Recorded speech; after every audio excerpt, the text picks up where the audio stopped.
Kalau ada pemain yang bersifat curang, tolong diteriaki supaya tidak curang. Kalau ada wasit merangkap pemain, kita foto dan kita sebarluaskan. Karena kalau melaksanakan pemilu yang curang, mengkhianati bangsa dan rakyat Indonesia.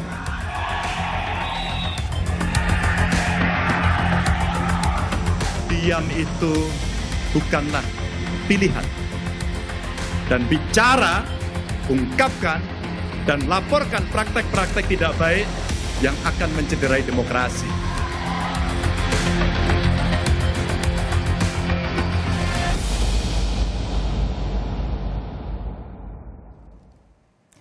Tiga peserta Pilpres meminta agar pelaksanaan pemilu berjalan jujur dan adil hingga suportif. Hal ini diungkap para peserta Pilpres usai mendapatkan nomor urut Pilpres di KPU malam tadi.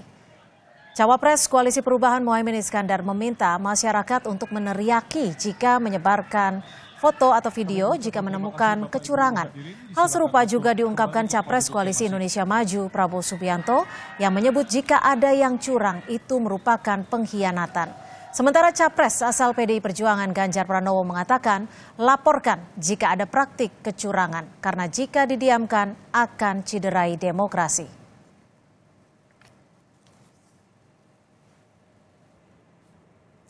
Pengundian dan penetapan nomor urut Capres-Cawapres malam tadi berlangsung hangat. Dan yang menarik saudara, Capres dan Cawapres yang hadir melontarkan sindiran komitmen mewujudkan pemilu tanpa kecurangan.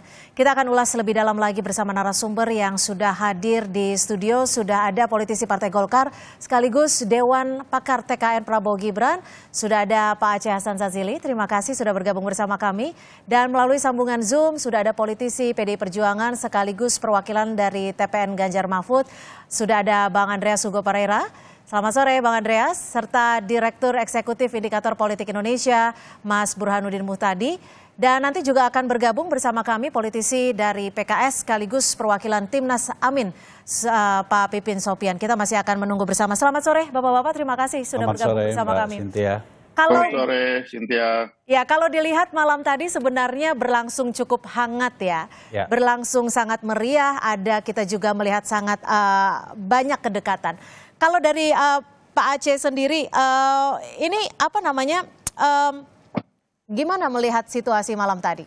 Ya, secara kebetulan saya juga turut serta bersama dengan para tim pemenangan kampanye nasional dari pasangan Prabowo Gibran. Kita saling menyapa antara para tim pemenangan masing-masing, baik pasangan nomor 1 atau nomor 3. Dan memang kita melihat dan menempatkan pemilu itu ya harus dengan penuh kegembiraan. Ya, karena pesta ya. Karena ya namanya pesta tentu semua harus datang bukan dengan penuh kecurigaan yang macam-macam begitu ya. Tetapi harus ditempatkan bahwa pemilu itu adalah pesta demokrasi. Dan demokrasi itu tentu harus disambut dengan penuh kegembiraan. Dan yang paling penting bahwa masing-masing 3 pasangan calon ini ya harus kita gali dari mereka, dari kita semua gitu tentang bagaimana visi, misi, program yang akan ditawarkan. Tapi ngomong-ngomong, kenapa Gibran tadi malam tidak ikut tidak ikut speech lah istilahnya? Ya, hanya saya Pak kira Prabowo saja. Kalau Mas Gibran kan memang selalu menempatkan diri secara lebih proporsional lah, bahwa yang dikedepankan adalah presidennya. Tentu pada saat beliau diminta oleh Pak Prabowo, ya beliau pasti akan menyampaikan ya pandangan-pandangannya. Tetapi menurut saya ini salah satu fatsun yang ditunjukkan oleh Mas Gibran gitu. Bagaimana seharusnya memang kalau diminta ya beliau bicara. Kalau tidak kan tidak perlu saya. Berarti nggak diminta ya Mas Gibran untuk ngomong tadi malam ya? Saya akan ke Bang Andreas. Bang Andreas, kalau semalam itu kita melihatnya cukup dibagi ya. Ada Pak Ganjar membuka dan Pak Mahfud melanjutkan dengan pantun. Ini apakah memang sudah direncanakan atau seperti apa nih?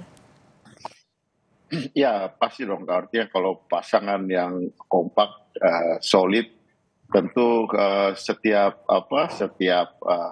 ya apalagi yang berkaitan dengan penampilan di publik dan juga berkaitan dengan ya peristiwa sepenting yang terjadi di KPU ini, tentu kedua pasangan tersebut, Pak Ganjar dan Pak Mahfud, tentu berbagi peran di situ.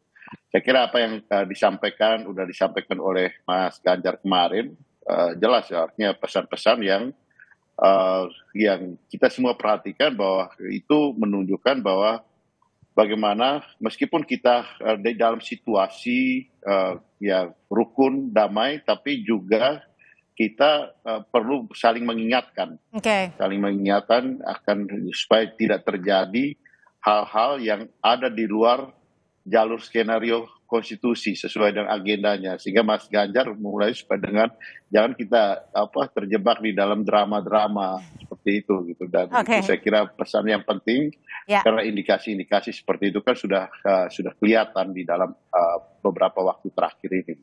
Oke, jadi memang membagi tugas ya kalau dilihat tadi malam. Saya akan ke Mas Burhan. Mas Burhan, kalau Mas Burhan melihatnya seperti apa sih pelaksanaan semalam, gaya tubuh, gaya bahasa para capres dan cawapres kita?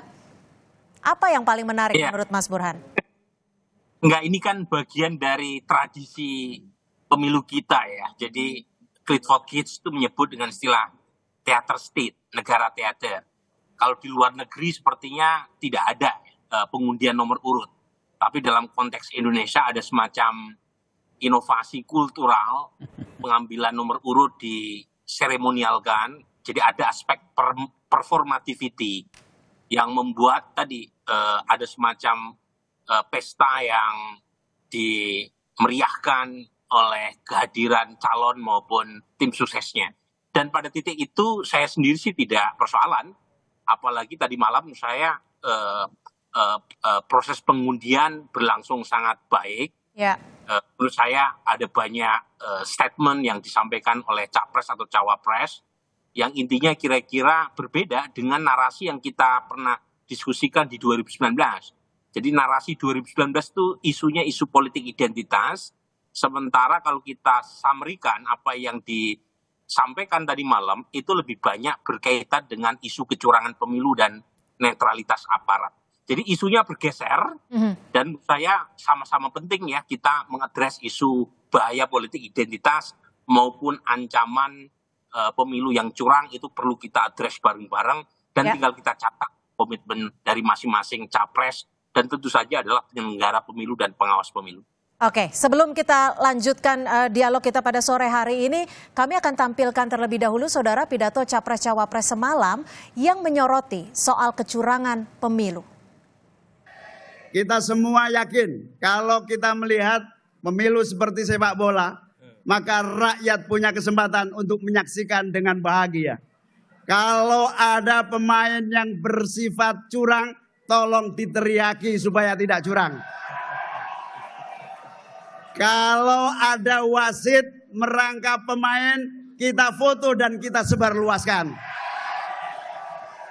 Kalau ada wasit yang curang, kita laporkan kepada FIFA sebagai lembaga tertinggi. Kalau ada pemain yang nakal dan nekling lawan, foto dan viralkan ke seluruh penjuru. Kejujuran itu harus utuh, seutuh-utuhnya. Jadi saya sangat sependapat dengan aspirasi pasangan calon nomor 1. Kita percaya dan yakin KPU akan melaksanakan semua proses pemilihan umum dengan sebaik-baiknya,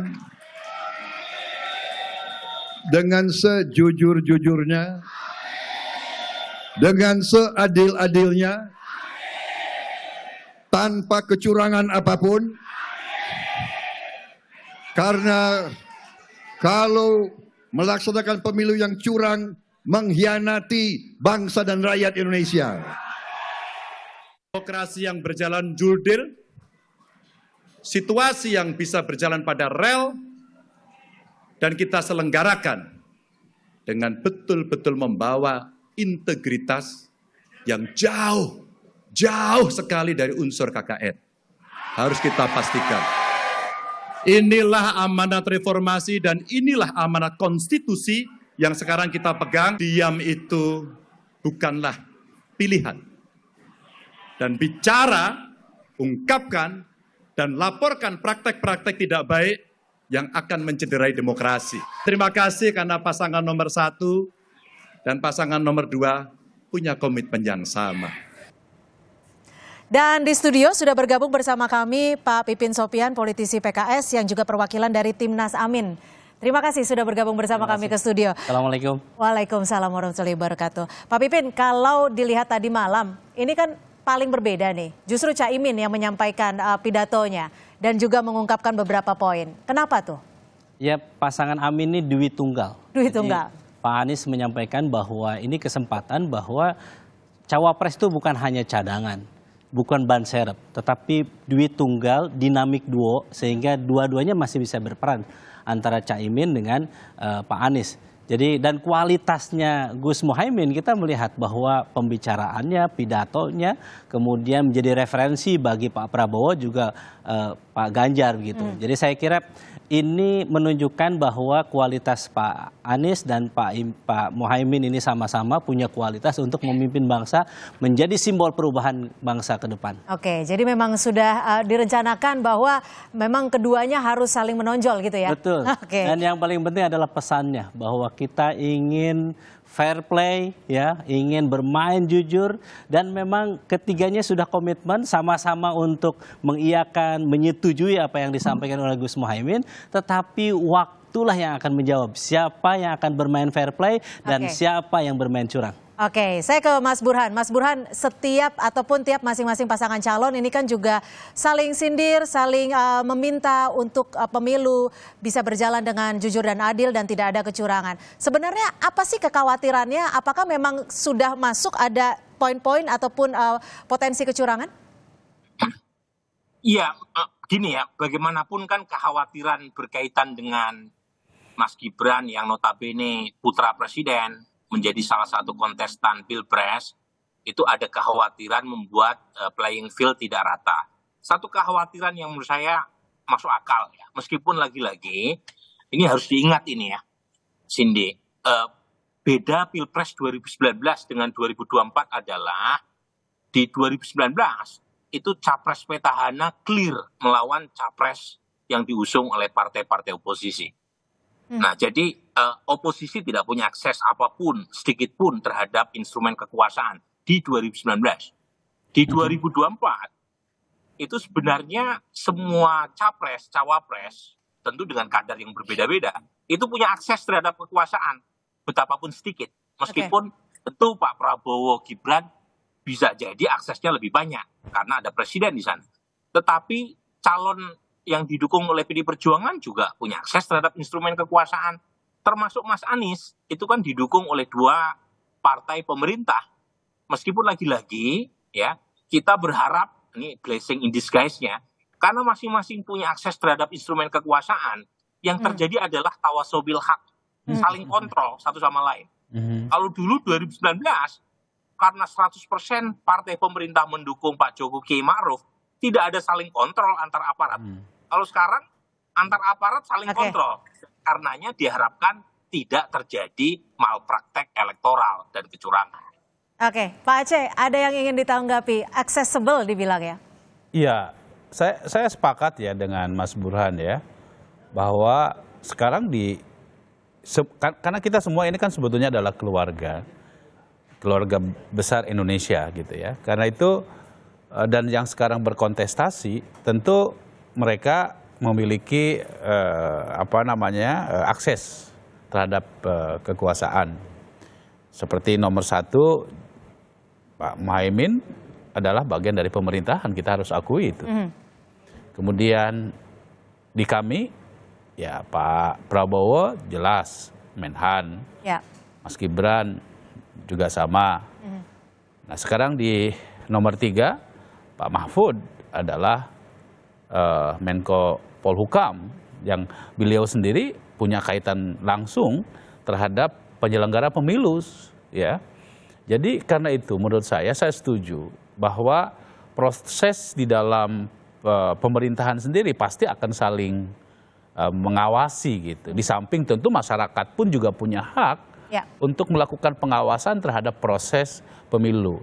Dan kita tahu bahwa penyelenggara pemilu pun juga merupakan produk dari proses politik yang dipilih oleh partai-partai yang ada di parlemen gitu ya. Termasuk juga di situ ada partainya Mas Pipin dan partai-partai yang lain. Baik. Jadi karena itu menurut saya di era demokrasi seperti sekarang ini kita semua punya tugas untuk bagaimana menjaga agar pemilu ini betul-betul fair play seperti yang diinginkan oleh ketiga pasangan calon ini. Dan juga gitu artinya saling mengawasi ya, agar memang pemilunya berjalan dengan lancar dan juga tidak ada kecurangan. Saya akan ke Bang Andreas. Bang Andreas, kalau dilihat tadi malam ini kan ada sejumlah poin yang disampaikan oleh Pak Ganjar. Tapi Pak Ganjar juga membawa catatan. Apakah ini catatan yang memang harus terucapkan, harus disampaikan, sehingga dinilai begitu penting? Ya, kita tahu bahwa apa yang disampaikan oleh Mas Ganjar tadi malam dengan catatan itu artinya beliau menyampaikan sesuatu yang sudah dipersiapkan gitu. Jadi kalau Mas Pipin bilang tadi mengiyakan apa yang sudah disampaikan oleh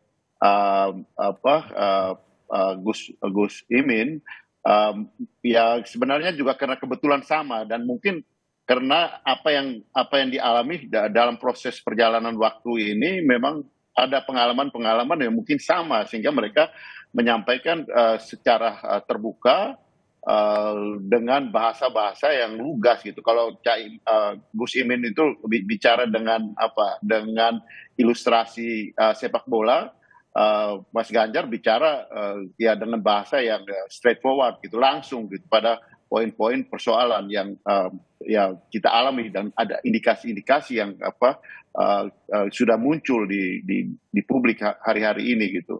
Oleh karena itu saya kira ya pesan dari Mas Ganjar itu jelas gitu, artinya kita tidak bicara lagi basa-basi gitu, dalam arti bahwa penting bahwa kita menjaga keharmonisan seperti yang tadi disampaikan oleh Kang Aceh, bahwa kita sebagai keluarga, tapi di dalam persoalan kontestasi ini kita bicara apa adanya sehingga dengan demikian saling mengontrol itu bisa berjalan di lapangan. Karena bisa jadi juga gitu di pusat atau yang secara nasional kita ada pandangan yang sama untuk kita menjalankan pemilu ini secara aman, damai, jurdil, langsung umum, bebas, rahasia. Tetapi di bawah mungkin ada oknum-oknum yang mungkin dengan inisiatif-inisiatifnya, upaya-upaya untuk cari muka, untuk kemudian ya mereka melakukan hal-hal yang di luar aturan main yang ya kita semua jaga bersama. Oke, saya ke Pak Pipin. Gimana Pak Andreas? Oke. Cari muka dan utang budi itu. Nah, itu masalah yang bisa membuat aparat kita tidak netral. Cari muka karena berkaitan dengan kelanjutan 2024 supaya mendapatkan. Oke, ditahan dulu Mas Burhan. Porsi-porsi ya. Oke. Pak Pipin, kalau dilihat kan Caimin kemarin juga mengilustrasikan ini sebagai pertandingan dan mengajak masyarakat yang diilustrasikan penonton sepak bola untuk ikut campur tangan mengawasi. Memang apakah ada pesan dari yang ingin disampaikan? Tapi dijawabnya usai jeda, tetap bersama kami di Kompas Petang. Kalau ada pemain yang bersifat curang, tolong diteriaki supaya tidak curang. Kalau ada wasit merangkap pemain, kita foto dan kita sebarluaskan. Karena kalau melaksanakan pemilu yang curang, mengkhianati bangsa dan rakyat Indonesia.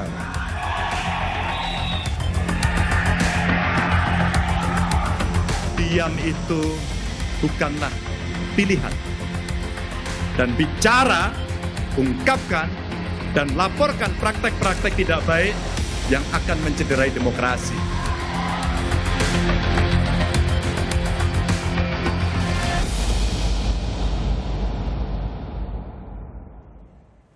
Saling sindir, pemilu jangan curang. Pak Pipin, Pak Imin yang secara tegas mengajak masyarakat untuk ikut mengawasi. Memang dari Timnas Amin ini sudah melihat ada tanda-tanda kecurangan atau sudah merasakan mungkin? Ya, sejak keputusan MK yang di luar kebiasaan, kemudian MK memutuskan untuk memberhentikan ketua MK, itu sebetulnya awal dari early warning bagi kita bahwa lapangan sepak bola, pertandingan, pemilu ini tidak datar. Sejak awal kita melihat itu. Sehingga apa? Amin tidak didukung oleh kekuasaan yang saat ini, mohon maaf misalnya, yang dipegang langsung oleh Pak Presiden. Pak Presiden langsung mendukung putranya dan mendukung Pak Prabowo, begitu ya. Terus tidak punya aparat di situ, ya, tidak punya aparatur di situ, penegak hukum. Nah, kami melihat apa solusi yang bisa kita berikan? Pengawasan semesta. Apa itu? Di mana rakyat langsung melihat, menonton langsung dan menyampaikan mana kira-kira ketika malam tadi ketiga paslon komitmen untuk jurdil, kira-kira siapa nih yang main curang? Siapa nih wasit, penegak hukum, KPU, Bawaslu yang tidak jujur, yang tidak menegakkan aturan misalnya. Jadi itu sebetulnya yang kita ngajak. Jadi rakyat Indonesia kita ingin tentu baik yang mau keberlanjutan, perubahan, kita butuh pemilu yang jurdil, yang sukses. Karena saya kira yang kita butuhkan adalah stabilitas politik, stabilitas ekonomi. Kalau Indonesia ingin maju. Dan bagi kami terima kasih, bersyukur. Ini adalah pertanda baik bagi kami di pasangan Amin diberikan nomor urut 1. Kami yakin insya Allah, mudah-mudahan ini juga pertanda baik. Nomor urut 1 insya Allah Amin menang 1 putaran dengan jujur dan adil. Tidak dengan memanipulasi, tidak dengan kecurangan. Kami ingin menang berkah bermartabat. Baik. Artinya meskipun Anda melihatnya pemilu tidak datar, jadi meminta bantuan semesta untuk ikut mengawasi. Betul. Pak Aceh, ada yang ingin ditanggapi mungkin dari pernyataan Pak Pipin? Saya kira kita semua punya komitmen yang sama ya. Tadi yang disampaikan oleh Mas Burhan bahwa pemilu kali ini atau pilpres kali ini semua dalam posisi yang sama-sama berada di dalam pemerintahan, dan tema penting dari proses pemilu sekarang ini adalah karena kita keluarga besar, tentu kita mencari mana yang terbaik gitu ya. Dan apa yang disampaikan di dalam acara semalam ini kan sebetulnya adalah komitmen bersama. Tapi maaf saya potong. Kalau dari pasangan Prabowo Gibran sendiri merasakan tidak sih ada kecurangan atau potensi kecurangan? Loh, sekarang proses pemilu sedang berjalan. Masyarakat juga terlibat di dalam proses bagaimana mengawasi pemilu tersebut. Mereka bisa melaporkan jika memang ditemukan ada kecurangan. Kita jaga supaya jangan sampai netralitas pemilu ini tercoreng dan tercederai. Ya, gara-gara misalnya yang pada awalnya merasa berkuasa terhadap institusi negara yang seharusnya kita dorong netral, tapi ya kita bisa menyaksikan ada juga pihak-pihak yang mencoba untuk menarik gitu ya berbagai potensi-potensi tersebut. Karena kecurangan ini saya kira bukan hanya siapapun punya potensi. Ya kita katakanlah di partai kami, di koalisi kami punya kepala daerah. Baik. Jadi kalau ada pun silakan dilaporkan. Ya tentu saja itu punya hak bagi siapapun untuk bisa melaporkan tersebut. Baik, kami tangkap. Saya akan ke Bang Andreas. Bang Andreas, kalau Pak Ganjar semalam juga sempat menyinggung soal akhir-akhir ini banyak drakor. Demokrasi harus dipastikan baik meskipun sekarang belum baik-baik saja. Apa sebenarnya yang ingin disampaikan? Apakah memang demokrasi saat ini sedang dipertaruhkan? Ya, justru itu gitu. Justru Pak Ganjar menyampaikan apa adanya dengan peristiwa-peristiwa atau indikasi-indikasi peristiwa yang sudah terjadi gitu. Kita tidak bisa menutup mata loh. Misalnya apa yang terjadi di Bali, terus kemudian yang terakhir di Pematang Siantar. Dan kalau itu sifatnya terbuka bisa diteriaki langsung seperti apa yang disampaikan oleh Gus Imin tadi gitu. Cuman juga kita tahu bahwa ada intrik-intrik dan juga intimidasi-intimidasi yang dilakukan ya baik perorangan maupun ke organisasi.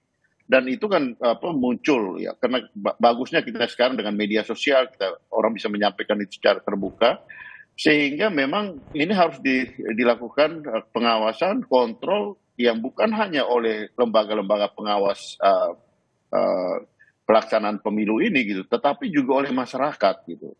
Jadi masyarakat juga terlibat, media, pers itu juga mengontrol. Karena juga tadi seperti yang saya sampaikan tadi gitu, bisa jadi ada oknum-oknum yang tadi ya cari muka lah, yang ingin menginvestasi jasa untuk ke depan, yang melihat bahwa kesempatan ini adalah kesempatan untuk ya istilahnya berbuat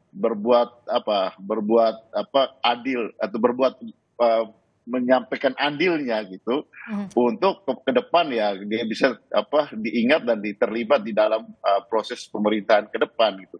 Sehingga hal-hal ini disampaikan secara terbuka, tidak basa-basi, meskipun kita tahu bahwa kita datang untuk sama-sama menjaga harmonisasi daripada peristiwa kemarin untuk pengambilan nomor urut itu, tetapi juga kita bicara apa adanya gitu. Supaya kita semua juga tahu, masyarakat juga tahu bahwa ada hal-hal, ada indikasi-indikasi peristiwa yang sudah terjadi dan jangan sampai itu kemudian terjadi lagi pada event-event berikutnya. Baik, terakhir saya akan ke Mas Burhan. Mas Burhan, ini saling sindir pemilu jangan curang.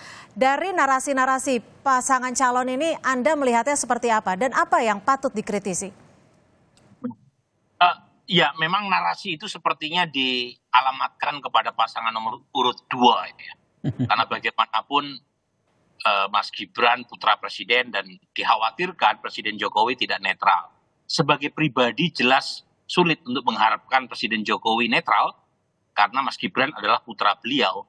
Tetapi Presiden Jokowi terikat oleh etika politik, terikat oleh undang-undang.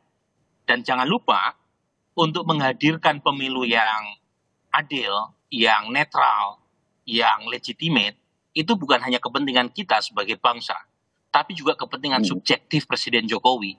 Karena beliau masih menjadi presiden ketika kontestasi elektoral itu diadakan di Februari 2024. Jadi kalau misalnya pemilu 2024 dicap tidak adil, tidak netral, itu yang rugi adalah Presiden Jokowi sendiri. Karena nanti akan dianggap sebagai presiden yang gagal menghadirkan pemilu yang legitimate. Jadi poin saya, ini bukan hanya untuk kepentingan kita menghadirkan pemilu yang jurdil, tapi juga kepentingan Presiden Jokowi. Dan karenanya Presiden Jokowi punya insentif untuk all out, bukan sekedar gimmick, menghadirkan pemilu yang otentik. Dan apalagi nih, kan per hari ini Pak Prabowo Gibran yang direstui oleh Presiden Jokowi kan on the track tuh. Kemenangan. Kalau misalnya menang tetapi digugat karena dianggap curang, itu kan jadi rugi sendiri. Jadi justru pada saat sekarang komitmen untuk menghadirkan pemilu yang netral harus berkali-kali lipat dihadirkan oleh top pimpinan nasional kita yaitu Presiden Jokowi. Baik, pesannya begitu padat, sepertinya sudah menjadi bagian dari kita semua di sini. Terima kasih sekali lagi Mas Burhanuddin Muhtadi, Direktur Eksekutif Indikator Politik Indonesia, sudah bergabung bersama kami melalui Zoom. Dan juga Bang Andreas Hugo Pereira, politisi PDI Perjuangan yang sudah bergabung bersama kami melalui Zoom. Dan Pak Aceh Hasan Sazili, terima kasih. Dan juga Pak Pipin Sofian, terima kasih sudah bermacet-macet ke sini. Terima kasih, selamat sore.